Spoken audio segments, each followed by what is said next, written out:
आज आपण ग्रॅव्हिटीचा chapter actual 10वीला जो आहे तो सुरू करतोय. ग्रॅव्हिटी हा स्पेशल टाईप ऑफ फोर्स आहे, तर आपण फोर्सने सुरुवात करूया. फोर्सची काही उदाहरणं इकडे दिली आहेत. पुश म्हणजे ढकलणे, ढकलण्याला आपण फोर्स वापरतो. फोर्स म्हणजे जोर. पुल खेचायला आपण फोर्स वापरतो. मॅग्नेटिझममध्ये मॅग्नेट जे असतं ते आयनचे पार्टिकल्स असतात, ते अट्रॅक्ट करतं. तिथे जो फोर्स ऑफ अट्रॅक्शन आहे तो एका प्रकारचा फोर्स आहे. नंतर हे ग्रॅव्हिटी पण आपण बघितलंय.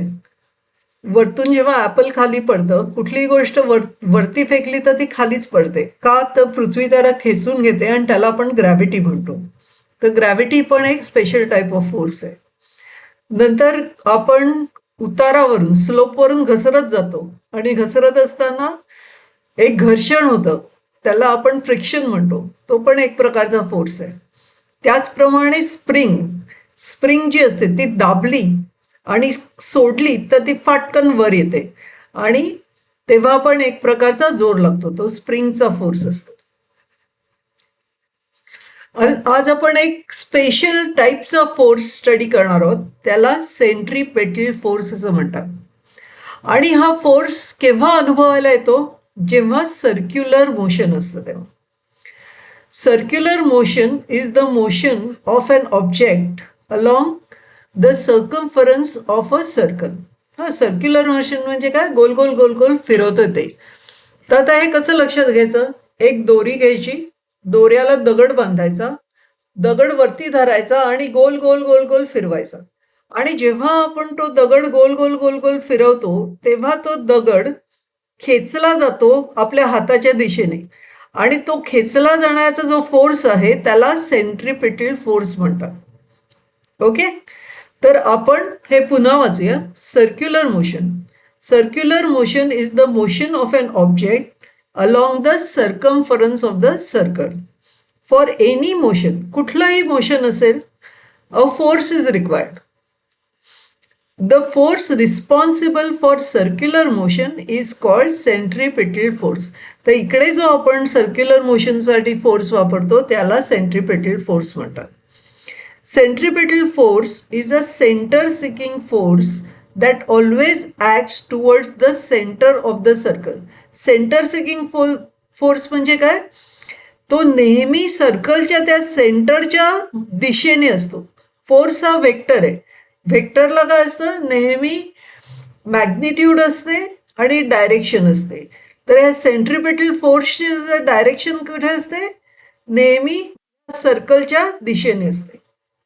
For example, when a stone tied to a string is whirled in a circle. Whirled म्हणजे काय? गोलाकार फिरवणं सर्कलमध्ये. As long as we hold a string, we keep pulling the stone towards the central of the circle. जोपर्यंत आपण ती string म्हणजे तो दोरा धरलाय आणि दगड फिरवतोय तोपर्यंत आपण जो फोर्स अप्लाय करतोय तो त्याची डायरेक्शन नेहमी सेंटरकडे असते. Thus a force acts on the stone towards the central of the circle. This force is the centripetal force. Centripetal फोर्सचा अर्थ समजून घेतला. आता त्याचं प्रॉपर डेफिनेशन समजून घेऊया.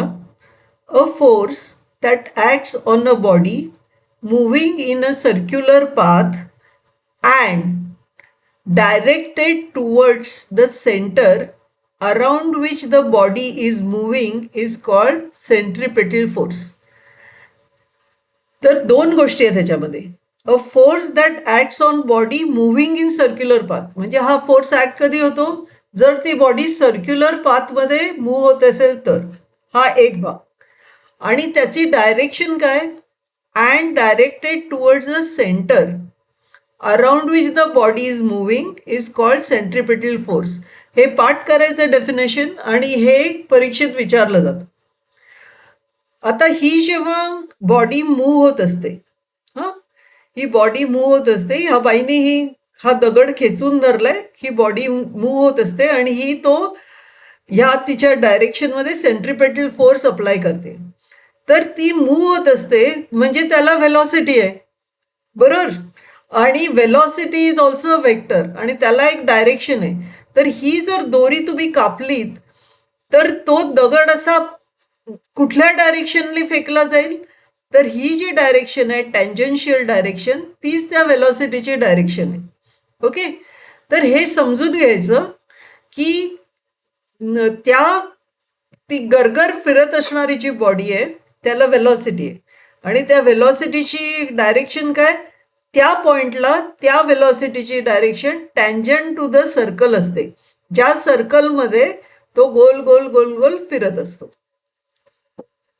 आणि त्या फोर्सची व्हॅल्यू किती दिली आहे, F is equal to M V square upon R.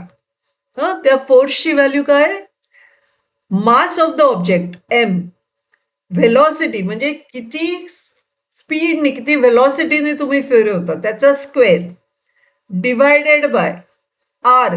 R is the radius of the circular path. M is the mass of the object, V is the linear velocity and R is radius of the circle. हे देखील पाठ करायचं. या फोर्सची किंमत किती आहे, M V square by R.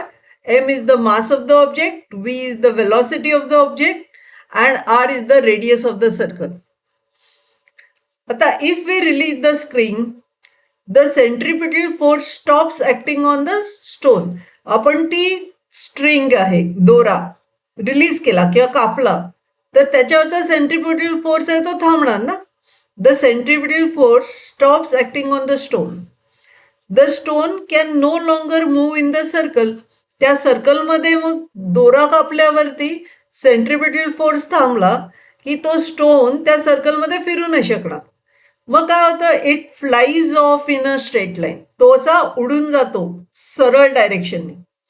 This straight line is the tangent to the circle at that point.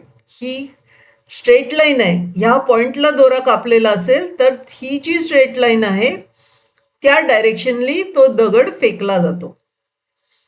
The stone moves along the tangent because that is the direction of the velocity at that instant.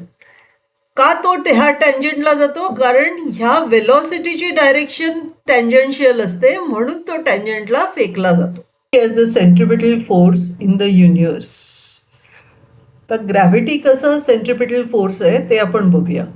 आता तुम्हाला माहिती आहे की पृथ्वी आणि इतर सर्व ग्रह आहेत ते सूर्याभोवती गोल गोल गोल गोल फिरत असतात आणि त्या गोल फिरण्याच्या रस्त्याला आपण ऑर्बिट म्हणतो. So earth is moving around the sun in an orbit. Gravitational force of the sun provide the centripetal force that keeps the earth and other planets in orbit around the sun. म्हणजे हा सूर्य जो आहे तो centripetal force apply करतो अर्थ आणि इतर प्लॅनेट्सवर. त्यामुळे हे सगळे प्लॅनेट्स त्याच्या भोवती गोल गोल गोल गोल फिरत असतात. आणि त्याचप्रमाणे एक्झॅक्टली अर्थ आहे म्हणजे आपली पृथ्वी आहे ती चंद्रावरती सेंट्रिपिटल फोर्स अप्लाय करते. त्या सेंट्रिपिटलचं फोर्सचं नाव काय, gravity. The gravitational force of the earth provides the centripetal force that keeps the moon in the orbit around the earth.